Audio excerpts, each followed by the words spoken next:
5 jours après, les débordements en marge de la manifestation des Gilets jaunes laissent encore des traces. À Bourg-en-Bresse, la grille de la préfecture a été partiellement déboulonnée samedi dernier et la plupart des commerçants aux alentours ont dû fermer boutique. Malheureusement, on était là et on n'a pas évité.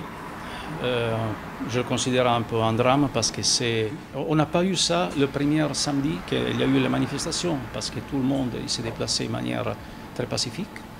On est resté ouvert, on a offert aussi à boire à des gens qui sont passés, il n'y a aucun problème là, mais pas dans des situations de guérilla comme ça.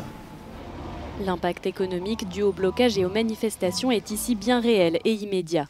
Ce fleuriste qui a ouvert sa boutique il y a à peine 2 ans se retrouve privé d'un chiffre d'affaires vital en cette période. Surtout en tant que fleuriste, c'est Noël et fête des mères.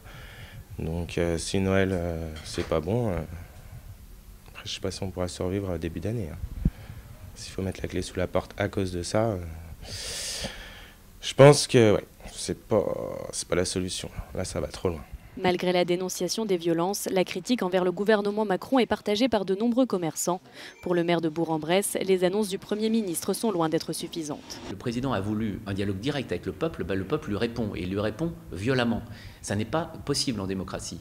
Et pour cela, il faut admettre la légitimité, la représentativité de corps intermédiaires, des syndicats, des associations professionnelles, des ONG, des élus, et admettre qu'ils sont des partenaires.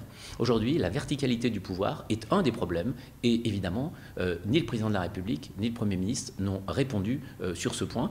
Et tant qu'ils ne changeront pas de méthode, eh bien, il n'y aura pas de possibilité, je crois, véritablement de reprendre un dialogue serein dans une République comme la nôtre. Si la plupart des habitants et des commerçants comprennent les revendications des Gilets jaunes, nombreux sont ceux qui s'inquiètent pour la viabilité de leur commerce et la sécurité de leur ville. D'ores et déjà, la déambulation de la Fête des Lumières et la marche pour le climat ont été annulées samedi prochain. Flore Martins à Bourg-en-Bresse pour Euronews.